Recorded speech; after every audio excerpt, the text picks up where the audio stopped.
بسم الله الرحمن الرحيم الحمد لله رب العالمين والعاقبة للمتقين والصلاة والسلام على رسوله الأمين وعلى آله وصحبه أجمعين وبعد فقد قال الله تعالى في كلامه المجيد وفرقانه الحميد فأعوذ بالله من الشيطان الرجيم بسم الله الرحمن الرحيم إن الصلاة تنهى عن الفحشاء والمنكر وقال النبي صلى الله عليه وسلم بني الإسلام على خمس شهادة الله إله إلا الله وأن محمد رسول الله وإقام الصلاة وإيتاء الزكاة وحج البيت من استطاع إليه سبيلا وصوم رمضان وبعد শুকর আদায় করি মহান আল্লাহ তাআলার দরবারে যে মহান আল্লাহ তাআলা আমাদের একান্ত অনুগ্রহ করে মেহেরবানি করে আজকে সালাতুল জুমা আদায় করার জন্য খুতবা শোনার জন্য মসজিদে সমবেত হওয়ার তৌফিক দান করেছেন। শুধু তাই নয়, যে মহান আল্লাহ তাআলা তার অসংখ্য নিয়ামত দ্বারা আমাদেরকে প্রতিনিয়ত লালন পালন করছেন, আমাদেরকে ঈমানের প্রতি কবুল করেছেন, সে আল্লাহ তাআলার জন্য শুকর আদায় করে আলহামদুলিল্লাহ। সাথে সাথে তার প্রিয় নবী, আমাদের সকলের নবী ও রাসূল মুহাম্মদ রাসূলুল্লাহ সাল্লাল্লাহু আলাইহি ওয়াসাল্লামের শানে অসংখ্য দুরূদ এবং সালাম প্রেরণ করি, যাকে আল্লাহ সুবহানাহু ওয়া তাআলা আমাদের সকলের জন্য আদর্শ হিসাবে প্রেরণ করেছেন সাল্লাল্লাহু তাআলা আলাইহি ওয়াসাল্লাম। সম্মানিত সুধী, আমাদের মুসল্লি ভাইদের পক্ষ থেকে অনেকেই বেশ কিছুদিন যাবৎ আমাকে বলছেন যে সালাত এবং তার পদ্ধতি সম্পর্কে কিছু কথা বলার জন্য বিভিন্নভাবে অনেকেই প্রশ্ন করছেন এবং অনেকের নামাজ দেখে আরেকজন মন্তব্য করছেন এই কেমন নামাজ হচ্ছে, আরেকজন বলছেন এই কেমন করছে, একজন আরেকজনকে বিভিন্নভাবে তাদেরকে মন্তব্য করে আমার কাছে বিভিন্ন অভিযোগ দিয়েছেন এবং সঠিক বিষয়টা উপস্থাপন করার জন্য আমাকে বলেছেন। সে আলোকে আজকে আমি ঈমানের পরেই যে ইবাদতের কথা বলা হয়েছে সেই সালাত বা নামাজ সম্পর্কে কিছু কথা উপস্থাপন করতে চাই। ওমা তাওফিকি ইল্লা বিল্লাহ। কালামে শাহাদা এর পরে ইসলামের অন্যান্য সকল ইবাদতের চেয়ে সবচেয়ে বেশি গুরুত্ব দেওয়া হয়েছে সালাতকে। সালাত এমন একটি ইবাদত যে ইবাদত আল্লাহ সুবহানাহু ওয়া তাআলা তার প্রিয় নবীকে কাছে ডেকে নিয়ে সেই মেরাজের রজনীতে এই সালাতকে ফরজ করে দেওয়া হয়েছে। অন্যান্য ইবাদতগুলি ওহীর মাধ্যমে রাসূল সাল্লাল্লাহু আলাইহি ওয়াসাল্লামকে জানিয়ে দেওয়া হয়েছে, অবধারিত করে দেওয়া হয়েছে। সালাত ব্যতিক্রম, যেটা সরাসরি আল্লাহ তাআলা তার কাছে ডেকে নিয়ে ফরজ করে দিয়েছেন। দৈনিক আমরা 5 বার সালাত আদায় করি। 5 বার সালাত আদায়কে ফরজ করা হয়েছে, অন্য ইবাদত কিন্তু এরকমটা না। এবং এই 5 বার সালাত আদায়ের মাধ্যমে আল্লাহ তাআলার সাথে গভীর সম্পর্ক স্থাপন করার একটা ব্যবস্থা করা হয়েছে। আমরা যে সালাত আদায় করি, আল্লাহর সাথে আমরা কথা বলি, আল্লাহ তাআলার সাথে আমরা বিভিন্নভাবে সূরা কিরাতের মাধ্যমে বলা হয়েছে যে ইউনাজি রাব্বাহু, আল্লাহর সাথে কথা বলা হয় সালাতে। আল্লাহর দরবারে হাজিরা দিই আমরা দৈনিক 5 বার। কিন্তু অন্যান্য ইবাদত যেমন হজের কথা বলা হয়েছে, সবার জন্য না। যাদের টাকা পয়সা আছে, শারীরিক সামর্থ্য আছে, তারা হজ করবে। যাকাত যেমন যাদের সম্পদ বেশি আছে তারা যাকাত দিবে। রমজানের রোজা বছরে একবার আসে ঘুরে ঘুরে, 1 মাস। কিন্তু প্রতিনিয়ত 5 বার অবধারিত একটা ইবাদত হচ্ছে সালাত, এবং কালেমা শাহাদাতের পরেই হচ্ছে এর স্থান। আল্লাহ সুবহানাহু ওয়া তাআলা নবী এই ব্যাপারে বলেছেন, বুনিয়াল ইসলাম আলা খামসিন, ইসলামের ভিত্তি হচ্ছে পাঁচটি। শাহাদাতু আল্লাহ ইলাহা ইল্লাল্লাহ ওয়া আন্না মুহাম্মাদুর রাসূলুল্লাহ, আল্লাহ ছাড়া কোনো মাবুদ নেই, মুহাম্মদ আল্লাহর রাসূল, এই কথা সাক্ষ্য দেওয়ার পরে 2 নম্বরে যেটা বলা হয়েছে ইকামাস সালাহ, সালাত প্রতিষ্ঠা করা। পবিত্র কুরআনুল কারীমের প্রায় 100 স্থানে বিভিন্নভাবে আল্লাহ সুবহানাহু ওয়া তাআলা সালাত কায়েম করার প্রতি গুরুত্ব দিয়েছেন, সালাতের ব্যাপারে তিনি গুরুত্ব আরোপ করেছেন। পবিত্র কুরআনুল কারীমের প্রায় 100 স্থানে এটা উল্লেখ করা হয়েছে। পবিত্র কুরআনুল কারীমের বিভিন্ন আয়াতে সালাতের গুরুত্ব তুলে ধরা হয়েছে। বলা হয়েছে এই সালাত হচ্ছে হিদায়াত এবং তাকওয়ার লাভের জন্য বুনিয়াদী শর্ত। পবিত্র কুরআনুল কারীমের সূরা বাকারা, সূরা ফাতিহার পরে যে সূরা, সূরা আল বাকারা, এতে বলা হয়েছে আলিফ লাম মিম যালিকাল কিতাব, এটা এমন এক কিতাব লা রাইবা ফিহি, যাতে কোনো সন্দেহ নেই। এরপর বলা হয়েছে হুদাল লিল মুত্তাকিন, এটি হচ্ছে মুত্তাকিনদের জন্য পথ প্রদর্শনকারী। এখানে হেদায়েত একটা কথা আসছে, পথ প্রদর্শন, আর একটা হচ্ছে মুত্তাকিন। এই মুত্তাকিনদের যে শর্ত, বুনিয়াদী শর্ত হচ্ছে যে আল্লাযিনা ইউকিমুনাস সালাহ, যারা কি করে, সালাত কায়েম করে। সুতরাং হেদায়েত লাভ এবং ঈমানের উপর অবিচল থাকা এবং মুত্তাকি বৈশিষ্ট্য অর্জন করার জন্য শর্ত হচ্ছে সালাত কায়েম করা, যথাযথভাবে গুরুত্ব সহকারে, এবং নিয়ম সিস্টেম পদ্ধতি সালাতেরগুলি রয়েছে সেগুলি অনুসরণ করে সালাত কায়েম করা, এবং সালাত নিজে পড়া, আরেকজনকে পড়ানোর ব্যবস্থা করা। এবং সূরা আল মুমিনুনের শুরুতে বলা হয়েছে এই সালাত হচ্ছে জীবনের সফলতার উপকরণ। মানুষের আসল সফলতা হচ্ছে দুনিয়া নয়, পরকালীন সফলতা। সূরা মুমিনের শান নজুলে বলা হয়েছে, যখন সাহাবায়ে কেরাম ঈমান আনার কারণে কাফের মুশরিকরা যখন তাদেরকে বলা হচ্ছিল মুসলমানরা শেষ হয়ে গেছে, ধ্বংস হয়ে গেছে, তখন এই সূরা আল মুমিনুন নাজিল করে জানিয়ে দেওয়া হয়েছে, তোমরা যা বলছো সেটা ঠিক না, ক্বাদ আফলাহাল মুমিনুন, বরং মুমিনরাই সফল কাম হয়েছে। তবে সেই সফলতা লাভ করার জন্য কি শর্ত করা হয়েছে, আল্লাযীনা হুম ফি সলাতিহিম খাশিউন, যারা তাদের সালাত সমূহ, যারা তাদের নামাজে বিনয়ী হয়, খুশু সহকারে অনুনয় বিনয় করে আল্লাহ তাআলার কাছে প্রার্থনা করে নামাজে দাঁড়ায়, সূরা কিরাত সেইভাবে সঠিকভাবে তারা পাঠ করে। এবং সূরা আল আ'লাতে বলা হয়েছে যে ক্বাদ আফলাহা মান তাযাক্কা, যে ব্যক্তি সফলতা আত্মশুদ্ধি করেছে, সেই সফলতা অর্জন করলো, ওয়া যাকারা ইসমা রাব্বিহি ফাসাল্লা, এবং রবের স্মরণ করলো এবং সালাত আদায় করলো। সুতরাং এখানে সফলতার মাধ্যম হলো সালাত। এবং এই সূরা আল মুমিনের শেষের দিকে এই 10 নম্বর 9 নম্বর আয়াতে আল্লাহ তাআলা বলেছেন, আল্লাযীনা হুম আলা সালাওয়াতিহিম ইউহাফিজুন, যারা সফল কাম তারাই যারা তাদের সকল নামাজগুলি, 5 ওয়াক্ত নামাজের প্রতি তারা গুরুত্ব আরোপ করে, তারা যত্নবান হয়। শুধু দিনে একবার ফজর পড়লাম বা জোহর পড়লাম, আসর পড়লাম, মাগরিব পড়লাম না, বা মাগরিব পড়লাম এশা পড়লাম না, অথবা মাগরিব এশা সবই হইলো, ফজরে ঘুম থেকে ওঠা একটু কষ্ট, সেটা পড়লাম না, পরে পড়লেই হইলো, আর না পড়লে নাই কি, এই জাতীয় না।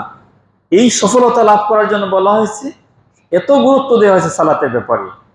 মুমিনের গুণাবলীর ভিতরে প্রথম শুরু করা হয়েছে যে সালাত, খুশু সহকারে সালাত আদায় করতে হবে। এরপর বলা হয়েছে ওয়াল্লাযীনা হুম আলা সালাওয়াতিহিম ইউহাফিজুন, তারা শুধু 1 ওয়াক্ত না, 2 ওয়াক্ত না, তারা সকল নামাজের, সমস্ত নামাজের ব্যাপারে তারা যত্নবান হয়, সমস্ত নামাজের ব্যাপারে যারা গুরুত্ব সহকারে নামাজ আদায় করে। এবং এই সালাত মানুষকে দুজকের শাস্তি থেকে রক্ষা করবে। কাল কিয়ামতের কঠিন মুসিবতের দিনে বিচার ফয়সালার পর যখন জান্নাতীরা জান্নাতে চলে যাবে এবং জাহান্নামীরা জাহান্নামে যাবে, তখন যারা জাহান্নামী তাদেরকে লক্ষ্য করে মুমিনরা বলবে, আমরা তো একসাথে দুনিয়াতে ছিলাম, চলাফেরা করতাম, হাট বাজার করতাম, গল্প গুজব করতাম।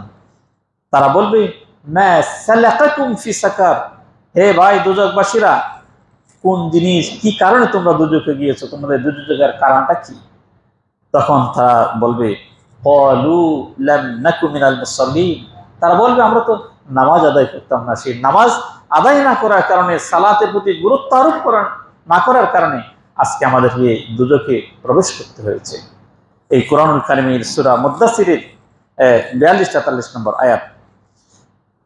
এবং এই ইসলামের উপর অবিচল রাখার জন্য, সত্য দ্বীনের উপর একনিষ্ঠ থাকার জন্য সালাত অন্যতম শর্ত।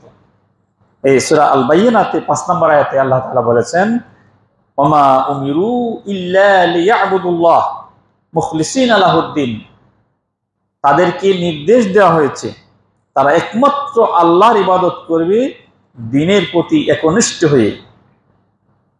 এবং সেই দ্বীনের প্রতি একনিষ্ঠ থাকতে হলে কি করতে হবে? ওয়ায়ুকিমুনাস সালাহ, তারা নামাজ কায়েম করবে, ওয়ায়ুতুনাজ যাকাত, এবং তারা যাকাত প্রদান করবে। ওয়াযালিকা দীনুল কাইয়্যিম, আর এটাই হচ্ছে সুপ্রতিষ্ঠিত দ্বীন। সম্মানিত সুধী, সুতরাং সালাত সরল দ্বীনের উপর অবিচল থাকার জন্য অন্যতম শর্ত হচ্ছে সালাত। এবং এই নামাজ হচ্ছে ইসলামী ভ্রাতৃত্বের একটা ভিত্তি। আমরা একজন আরেকজন কি ভাই কখন মনে করব? যখন যথাযথভাবে আমরা নামাজের প্রতি গুরুত্ব আরোপ করব। নাহলে সে আসল ভাই হইতে পারে না। কারণ এটা আল্লাহ তাআলাই বলেছেন, ফাইন তাবু, যদি তারা তওবা করে, ওয়া আকামুস সালাহ, এবং সালাত প্রতিষ্ঠা করে, ওয়া আতুজ যাকাত, এবং যাকাত প্রদান করে, ফা ইখওয়ানুকুম ফিদ্দীন, সুতরাং তারাই হবে দ্বীনী ভাই। আমরা তো শুধু বলি দ্বীনী ভাই, দ্বীনী ভাই, ঈমান আনছে কোন রকম, নামাজ নাই, রোজা নাই, যাকাত নাই, দ্বীনী ভাই। কিন্তু এখানে সালাত, যাকাত এবং এই দুইটাকে এখানে দ্বীনী ভাইয়ের জন্য শর্ত করা হয়েছে। যারা তওবা করবে, দ্বীনের প্রতি ফিরে আসবে, আগে যাই করুক না কেন, আগে ইসলামের প্রতি ছিল না কিন্তু পরবর্তীতে ফিরে এসছে, তওবা করে ফিরে আসছে, নামাজ প্রতিষ্ঠা কিছু, যাকাত দিচ্ছে, সুতরাং ফা ইখওয়ানুকুম ফিদ্দীন, তারা তোমাদের দ্বীনী ভাই। আরেক জায়গায় আল্লাহ তাআলা বলেছেন, ফাকিমুস সালাহ, তোমরা নামাজ কায়েম করো, ওয়া আতুজ যাকাত, যাকাত দাও, ওয়া তাসিবু বিল্লাহ, এবং আল্লাহকে ঐক্যবদ্ধভাবে তোমরা ধারণ করো, মাওলাকুম, তিনি তোমাদের অভিভাবক, ফানি'মাল মাওলা ওয়া নি'মান নাসির, তিনি উত্তম অভিভাবক এবং তিনি উত্তম সাহায্যকারী। এই সালাত হচ্ছে ইসলামের দ্বিতীয় রুকন, যেটা আমি একটু আগে শুরুতেই বললাম যে বুনিয়াদ ইসলাম আলা খামসিন, শাহাদাতের পরে হচ্ছে সালাত স্থান। এবং এই সালাত হচ্ছে ইসলামের স্তম্ভ। হযরত মুআয ইবনে জাবাল রাদিয়াল্লাহু আনহু বর্ণিত, তিনি বলেন, রাসূল সাল্লাল্লাহু আলাইহি ওয়াসাল্লাম ইরশাদ করেছেন, তিরমিজি শরীফের হাদিস, রাসুল আমরি আল ইসলাম, প্রত্যেক বিষয়ের মূল হচ্ছে ইসলাম, ওয়া উমুদুহু আস-সালাহ, এবং তার স্তম্ভ এবং খুঁটি হচ্ছে সালাত। ইসলামকে যদি একটা স্তম্ভের সাথে তুলনা করা হয়, এটা একটা ইমারতের সাথে তুলনা করা, তার স্তম্ভ যেটা সে দাঁড়িয়ে আছে সেটা হচ্ছে সালাত। অন্য এক হাদিসে রাসূল বলেছেন, লা দীনা লিমান লা সালাতা লাহু, যার সালাত নাই তার দ্বীন নাই। ইন্নামা মাওদিউস সালাতি মিনাদ দ্বীন, দ্বীনের ব্যাপারে সালাতের স্থান হচ্ছে কামাউদিউ রাসি মিনাল জাসাদ, যেমন মানুষের শরীরে মাথা যেরকম মূল, দ্বীনের মূল হচ্ছে সালাত। এটা আল মুআজ্জামুস সাগীর এই হাদিস খানা উল্লেখ করা হয়েছে। সালাত হচ্ছে ঈমান এবং কুফরের মধ্যে পার্থক্যকারী জিনিস।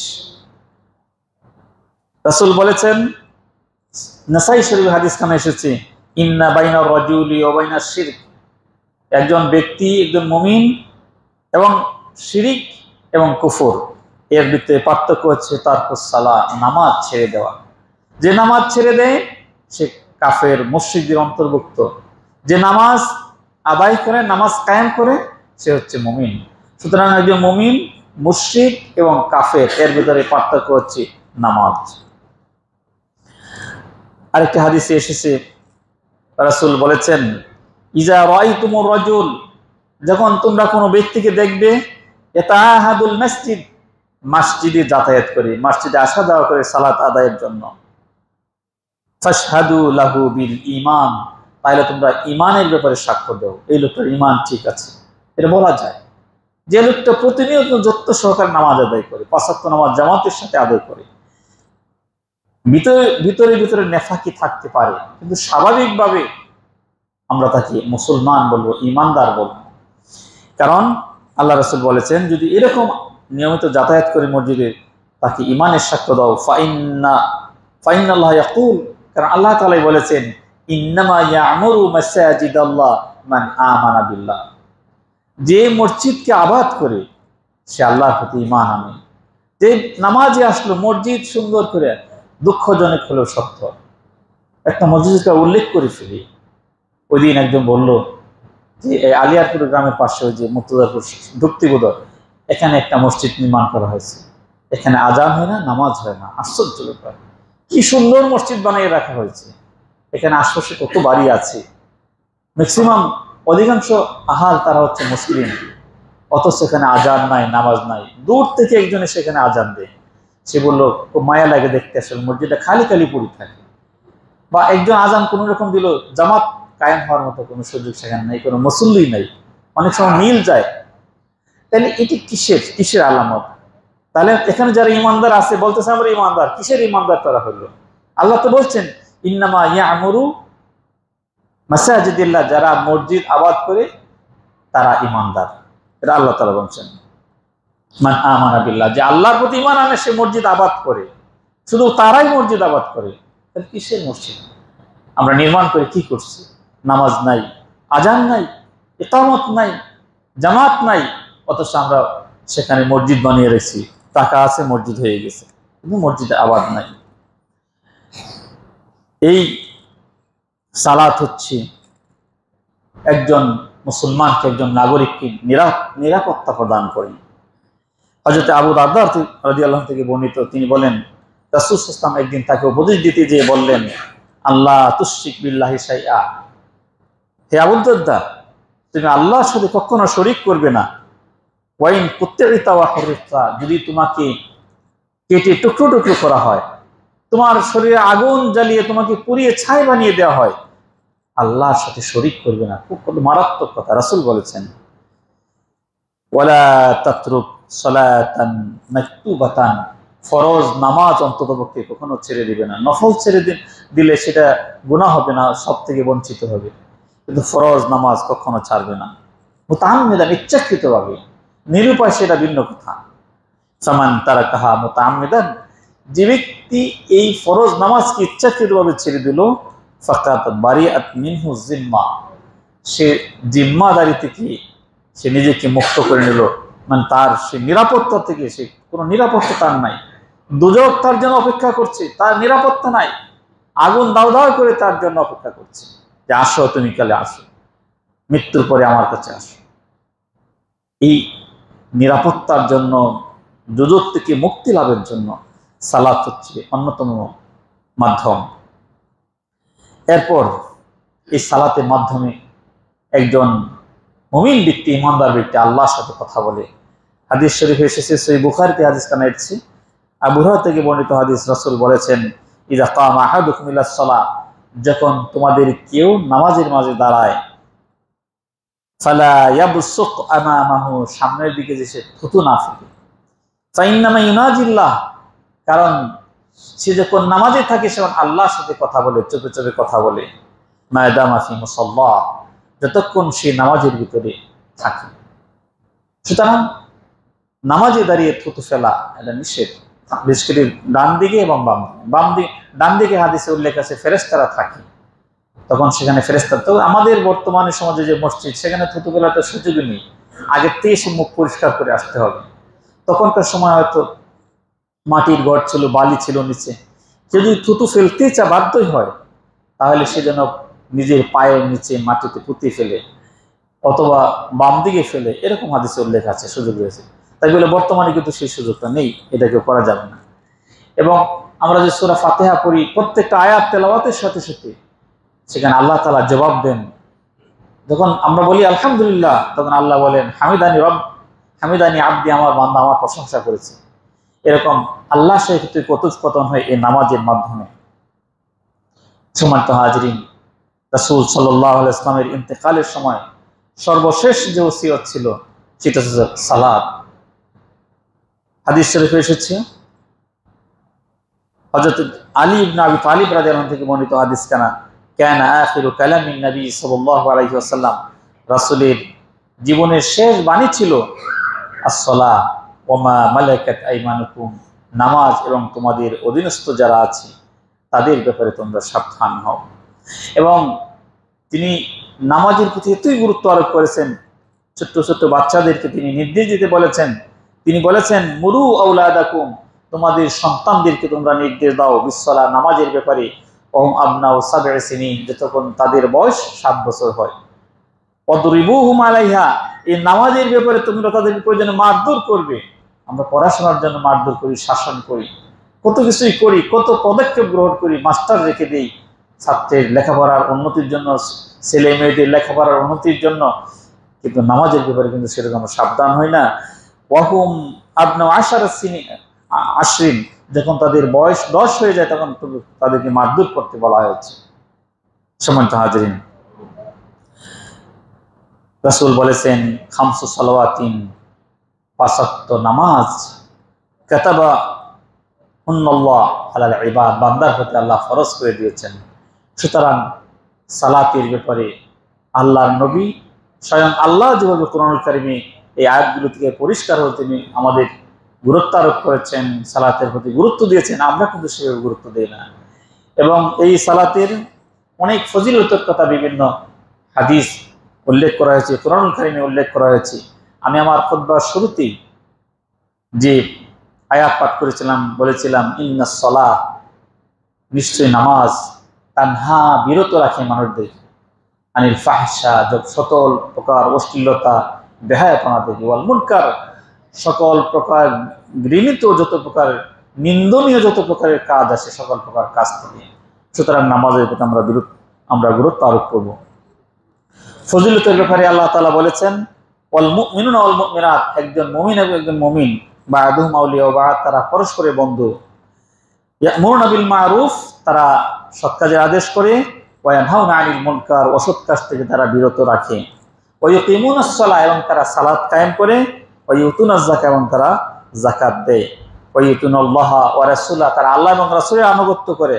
উলাইকা সায়ারহামুহুমুল্লাহ, নিশ্চয় আল্লাহ অতি সত্যতাদেরকে দয়া করবেন, মেহেরবান করবেন। ইন্নাল্লাহ আজিজুন হাকিম, আল্লাহ তাআলা পরাক্রমশালী এবং তিনি বিজ্ঞানময়। সুতরাং আল্লাহর রহম পেতে হলে এই সালাত কায়েম আমাদের করতে হবে।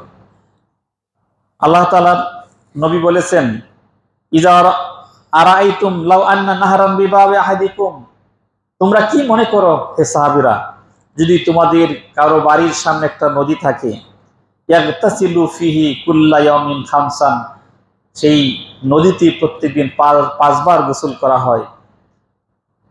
হাল ইউকি মিন দারানিহি, তার শরীরে কোনো ময়লা থাকতে পারে? একটা লোক 5 বার গোসল করে নদীতে নেমে, তার গায়ে শরীরে কোনো ময়লা আবর্জনা থাকতে পারে?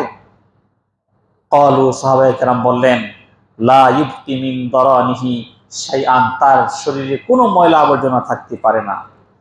ক্বালা, তখন রাসূল বললেন ফাযালিকা মিসলুস সালাওয়াত, এরকম হচ্ছে মিসসালাওয়াতিল খামস, অনুরূপ হচ্ছে 5 ওয়াক্ত নামাজ।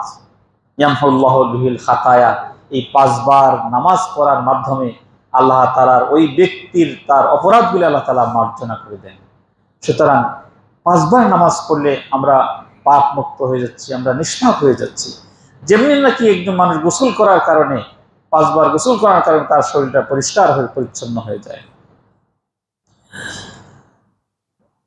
হযরত আবু হুরায়রা থেকে বর্ণিত আরেকখানা হাদিস, রাসূল বলেছেন আলা আদুল্লুকুম আলা মা ইয়ামহুল্লাহু বিল খাতায়া, আমি কি তোমাদেরকে এমন একটা বিষয় বলে দিব না যার মাধ্যমে তোমাদের অপরাধগুলি ক্ষমা করে দেওয়া হবে, ওয়ারফাউ বিহি দারাজাত, এবং তোমাদের মর্যাদা বৃদ্ধি করে দেওয়া হবে। ক্বালু বালা ইয়া রাসূলুল্লাহ, সাহাবায়ে কেরাম বললেন, হ্যাঁ ইয়া রাসূলুল্লাহ, আমাদের এমন একটা বিষয় নির্দেশ করুন। তখন তিনি বললেন, ইসবাগুল উযু আলাল মাকারিহ, কষ্ট সত্ত্বেও তোমরা যথাযথভাবে ওযু করো, ওয়া কাসরাতুল খুতা ইলাল মাসাজিদ, বেশি বেশি দিকে মসজিদে গমন করো, ওয়া ইন্তিজারুস সালাতি বা'দাস সালাহ, এক নামাজের পর আরেক নামাজের জন্য তোমরা প্রতীক্ষায় থাকো। ফাযালিকুমুর রিবাত, এটা হচ্ছে এমন এক জিনিস যেমনভাবে সীমানা পাহারা দেওয়ার মতো এটার মর্যাদা রয়েছে।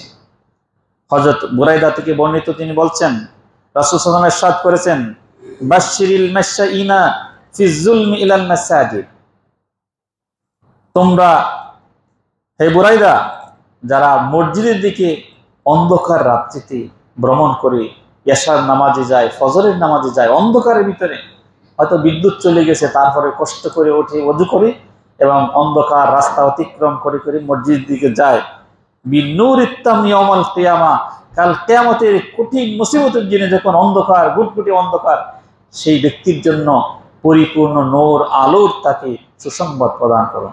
সুতরাং এই সমস্ত হাদিস এবং কোরআন থেকে আমরা বুঝতে পারি, আয়াতে কারিমাগুলো থেকে আমরা বুঝতে পারি সালাতের গুরুত্ব এবং অনেক ফজিলত রয়েছে।